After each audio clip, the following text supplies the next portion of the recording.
అటక మీద, అలమర్లలో, పరుపుల కింద ఎటు చూసినా నోట్ల కట్టలే. తలుపులు తెరిచిన కొద్దీ డబ్బు, లాకర్లు తెరిచిన కొద్దీ బంగారం, ఫైళ్లు తిప్పిన కొద్దీ భూములు. ఒక ప్రభుత్వాధికారి ఇంట్లో జరిగిన సోదాల్లో బయటపడిన ఈ దృశ్యాలు ఇప్పుడు సంచలనంగా మారాయి. మొదట ఇది సాధారణ సోదాల్లానే కనిపించింది, కానీ అధికారులు లోపలికి వెళ్ళిన కొద్దీ కథ మారిపోయింది. ప్రతి గదిలో కొత్త లెక్క, ప్రతి బీరువాలో కొత్త రహస్యం, ప్రతి పత్రంలో కొత్త ఆస్తి, కోట్ల విలువ చేసేటువంటి భూములు, ఖరీదైన ప్లాట్లు, భారీ పెట్టుబడులు, లెక్క పెట్టలేనంత నగదు.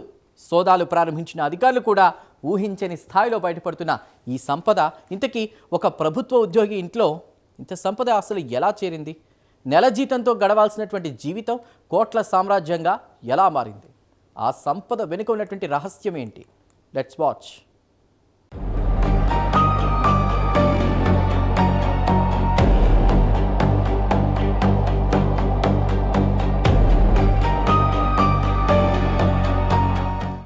ప్రభుత్వ ఉద్యోగం. ప్రతి నెల జీతం వస్తుంది, ప్రమోషన్లు వస్తాయి, పదవులు మారుతాయి. కానీ కొందరి జీవితాల్లో మాత్రం జీతం కంటే ఆస్తులే వేగంగా పెరుగుతాయి. ఒక ఫైల్ కదిలితే డబ్బు, ఒక సంతకం పెడితే డబ్బు, ఒక భూ వివాదం తేలితే డబ్బు. అలా రూపాయలు కాదు, లక్షలు కాదు, కోట్లు కాదు, 100 కోట్ల విలువైన సామ్రాజ్యం నిర్మించుకోవచ్చా అనే సందేహం వస్తుంది. అయితే ఇప్పుడు బయటపడ్డ ఓ అధికారి కథ చూస్తే ఆ ప్రశ్నకు సమాధానం అవుననే అనిపిస్తుంది. లంచాలతోటే సామ్రాజ్యం కట్టిన ఓ అధికారి వ్యవహారం ఇప్పుడు హాట్ టాపిక్గా మారింది. దర్యాప్తు అధికారులు ఇంట్లోకి అడుగుపెట్టినప్పుడు వారికొక అవినీతి కేసు దొరుకుతుందని తెలుసు. కానీ బీరువాలు తెరిచే కొద్దీ నోట్ల కట్టలు, లాకర్లు తెరిచే కొద్దీ బంగారం, ఫైళ్లు తిరగేసిన కొద్దీ భూములు, బ్యాంకు ఖాతాలు పరిశీలించే కొద్దీ కోట్ల పెట్టుబడులు బయటపడతాయని బహుశా వాళ్లు కూడా ఊహించి ఉండరు. ఒక సాధారణ ప్రభుత్వ అధికారి నివాసంపై ప్రారంభమైన సోదాలు కొన్ని గంటల్లోనే ఒక ఆస్తుల వేటగా మారిపోయాయి.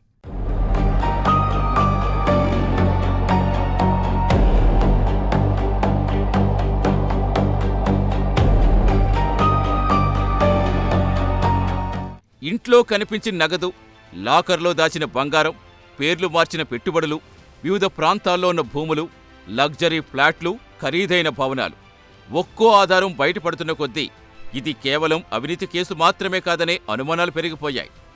ఎందుకంటే ఇంత ఆస్తి ఒకేసారి రాదు, ఒక్కరోజులో సంపాదించలేరు. దాని వెనుక ఏళ్ల ప్రణాళికుంటుంది. వ్యవస్థలో బలహీనతలు వాడుకునే తెలివుంటుంది. అధికారాన్ని ఆదాయ వనరుగా మార్చే పద్ధతి ఉంటుంది. అదే ఇప్పుడు దర్యాప్తు అధికారులను ఆశ్చర్యపరుస్తోంది. ల్యాండ్ అండ్ సర్వే శాఖలో డిప్యూటీ డైరెక్టర్గా పనిచేస్తున్న నరహరి నివాసంలో మొదలైన సోదాలు గంటలు గడిచే కొద్దీ తెలంగాణలో ఇటీవల కాలంలో బయటపడ్డ అతిపెద్ద అవినీతి కథల్లో ఒక్కటిగా మారిపోయింది. ప్రాథమికంగా గుర్తించిన ఆస్తుల విలువే 100 కోట్ల రూపాయలు దాటినట్టుగా అధికారులు అంచనా వేస్తున్నారు. ప్రభుత్వ ఉద్యోగిగా పనిచేస్తున్న వ్యక్తి వద్ద ఇంత సంపద ఎలా చేరిందనేదే ఇప్పుడు అందరినీ ఆశ్చర్యపరుస్తోంది.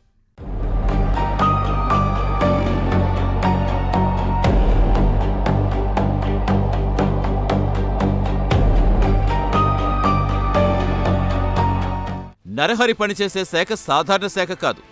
భూముల సర్వేలు, హద్దుల వివాదాలు, రికార్డుల సవరణలు, యాజమాన్యానికి సంబంధించిన కీలక వ్యవహారాలు జరిగే శాఖ.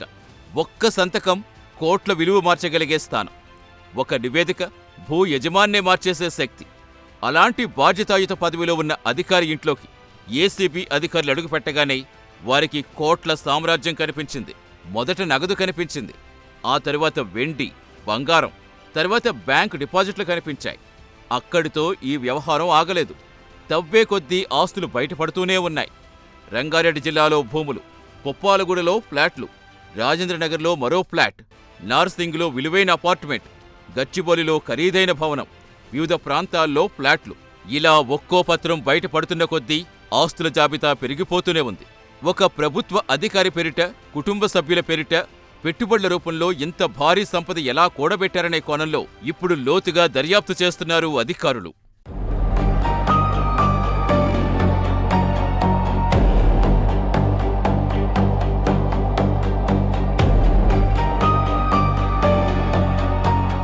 అయితే ఈ కేసులో అసలు షాక్ 100 కోట్ల అంచనా కాదు.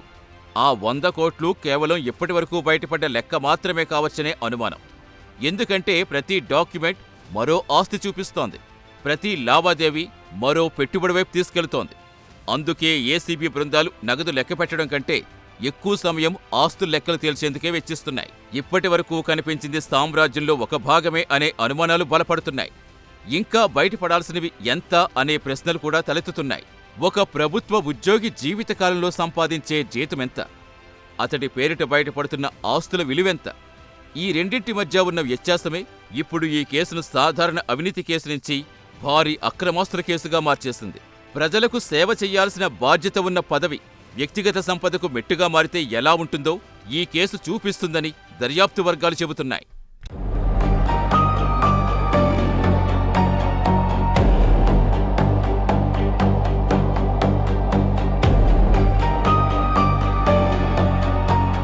ప్రస్తుతం అధికారులు నగదు, బంగారం, భూములు, బ్యాంకు లావాదేవీలు, పెట్టుబడులు, బినామీ ఆస్తులు అనేటువంటి అన్ని కోణాల్లో కూడా దర్యాప్తు కొనసాగిస్తున్నారు. అయితే ఇప్పటి వరకు బయటపడిన ఆధారాలు ఒక్క విషయం మాత్రం చెప్తున్నాయి. ఇది కేవలం ఒక అవినీతి అధికారి కథ కాదు, అధికారాన్ని అవకాశంగా మార్చుకుని అవకాశాన్ని సంపదగా మార్చుకున్న ఒక భారీ వ్యవస్థ కథ. ఇప్పుడు ఆ వ్యవస్థ ఎంత పెద్దదో తేల్చే పనిలో దర్యాప్తు అధికారులు ఉన్నారు. బయటపడింది 100 కోట్లు. బయట పడకుండా ఇంకెన్ని కోట్లున్నాయో దర్యాప్తే చెప్పాలి.